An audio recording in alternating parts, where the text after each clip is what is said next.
आज हमारे पास देश के 28 लाख छात्रों से जुड़ी एक बहुत बड़ी खबर है जिसका आप बहुत समय से इंतजार कर रहे थे और सबसे पहले आज हम इसी पर बात करना चाहते हैं। सुप्रीम कोर्ट ने आज नीट और जेईई मेंस की प्रवेश परीक्षाओं को टालने की याचिका को खारिज कर दिया है। सुप्रीम कोर्ट ने कहा है कि कोरोना वायरस की वजह से छात्रों के भविष्य को अधर में नहीं लटकाया जा सकता।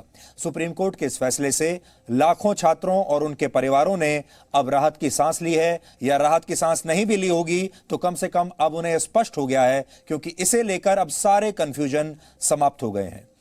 इसे लेकर देश के छात्र और उनके परिवार असल में दो हिस्सों में बंट गए थे।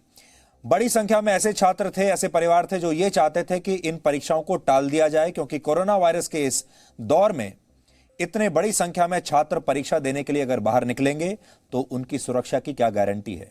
दूसरी तरफ कुछ ऐसे छात्र भी थे जो ये चाहते थे कि परीक्षा होनी चाहिए, क्योंकि इनसे उनके करियर पर असर पड़ेगा और अगर परीक्षा नहीं हुई तो उनका एक साल बर्बाद हो जाएगा। इसलिए अब हम सुप्रीम कोर्ट के इस फैसले के बारे में आपको जरूरी जानकारियां देना चाहते हैं। आप ध्यान से नोट कर लीजिए, सुन लीजिए और इसके बाद आप अपने दोस्तों को भी बता पाएंगे। सुप्रीम कोर्ट की 3 सदस्यों वाली बेंच ने अपना फैसला सुनाते हुए यह कहा है कि जिंदगी को ऐसे रोका नहीं जा सकता, हमें सुरक्षा उपायों के साथ आगे बढ़ना होगा। हम छात्रों का भविष्य दांव पर नहीं लगा सकते, ऐसा सुप्रीम कोर्ट ने कहा है। कोर्ट ने याचिकाकर्ता छात्रों से पूछा है कि क्या वो परीक्षाओं को रद्द करवाकर अपना एक साल बर्बाद करना चाहते हैं। अदालत ने कहा कि अदालत ने खोलने की मांग की है, क्योंकि वकील चाहते हैं कि अदालतें अब खुल जाएं, लेकिन आप चाहते हैं कि परीक्षा स्थगित हो जाए। परीक्षा स्थगित होना देश का नुकसान है। सुप्रीम कोर्ट के फैसले के बाद अब हम आपको इन परीक्षाओं से जुड़ी कुछ और जानकारी देना चाहते हैं ताकि आप ठीक से प्लान कर सकें। जेईई मेंस की प्रवेश परीक्षाएं 1 से 6 सितंबर तक होंगी, जबकि नीट की प्रवेश परीक्षा 13 सितंबर को अब अपने तय समय और तय शेड्यूल के हिसाब से ही होगी। इस बार जेईई मेंस प्रवेश परीक्षा के लिए करीब 11 लाख छात्र बैठेंगे और नीट परीक्षा के लिए करीब 17 लाख छात्रों ने अपना रजिस्ट्रेशन करवाया है। इसलिए आप में से बहुत सारे छात्र जो ये उम्मीद कर रहे थे कि ये परीक्षाएं टल जाएंगी, उन्हें अब अपनी पढ़ाई पर ध्यान देना चाहिए, क्योंकि अब ये स्पष्ट हो गया है कि ये परीक्षाएं टलेंगी नहीं, ये अपने सही समय पर होंगी। और जो छात्र ये चाहते थे कि परीक्षाएं समय पर होनी चाहिए क्योंकि आपका एक साल बर्बाद हो जाएगा, उन छात्रों को इस बात की खुशी होनी चाहिए, क्योंकि अब आप परीक्षाएं सही समय पर दे पाएंगे, आपके एक साल का नुकसान नहीं होगा। दरअसल इस परीक्षा के विरोध में 11 राज्यों के छात्रों ने सुप्रीम कोर्ट में एक याचिका दायर की थी।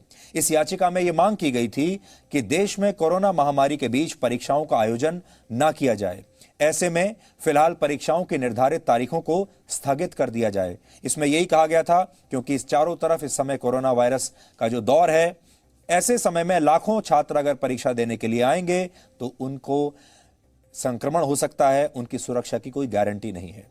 आज सुप्रीम कोर्ट में छात्रों की तरफ से कहा गया कि जब सीबीएसई, आईसीएसई और अन्य परीक्षाएं टाली जा सकती हैं तो जेईई और नीट जैसी परीक्षाओं को क्यों नहीं टाला जा सकता, और लाखों छात्रों के परीक्षाओं में शामिल होने से संक्रमण फैलने का खतरा और भी ज्यादा बढ़ सकता है।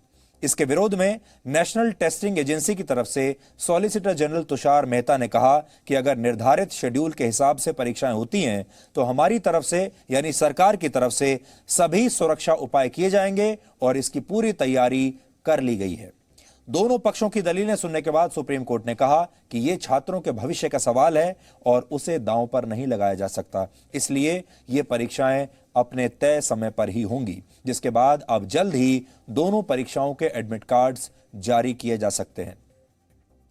सुप्रीम कोर्ट के इस फैसले ने यह साफ कर दिया है कि कोरोना वायरस हमारे बीच अभी लंबे समय तक रहेगा, जब तक इसका कोई पक्का इलाज नहीं आ जाता, इसकी वैक्सीन नहीं आ जाती, और हमें इसके साथ जीवन जीने की आदत अब डाल लेनी चाहिए, क्योंकि जीवन कितने दिनों में तक लॉकडाउन में कैद रह सकता है। इसलिए आप सबको भी अब लॉकडाउन की उम्मीद छोड़ देनी चाहिए, अपने घरों से बाहर निकलना चाहिए, अपना कर्तव्य निभाना चाहिए, अपना काम करना चाहिए। जिसका जो काम है उसे करना होगा। अगर छात्रों का काम है पढ़ाई करना, परीक्षाएं देना, तो उन्हें अब इसकी आदत डाल लेनी चाहिए। अब इसके बाद और ज्यादा डिस्काउंट आप लोगों को नहीं मिलेगा। लेकिन इसके साथ ही सावधानी बरतना भी उतना ही जरूरी है। यानी परीक्षा भी देनी है आपको और आपको संक्रमण भी वापस अपने घर में नहीं लाना है, क्योंकि अमेरिका में कोरोना वायरस के बीच जब जल्दबाजी में स्कूल खोल दिए गए तो वहां शुरुआती 2 हफ्तों में ही 97,000 स्कूली छात्र संक्रमित हो गए थे।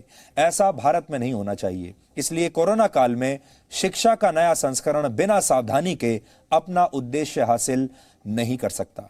लेकिन आज छात्रों के लिए एक बहुत बड़ा संदेश है कि अब शिक्षा जो है वो लॉकडाउन में नहीं रह सकती। अब शिक्षा का काम आपको शुरू करना होगा, चाहे जिस भी फॉर्मेट में करना हो, चाहे स्कूल जाकर हो, कॉलेज जाकर हो, या फिर अपने घर से ऑनलाइन शिक्षा हो, या फिर परीक्षा देने की बात हो। अब इसे और ज्यादा नहीं टाला जा सकता।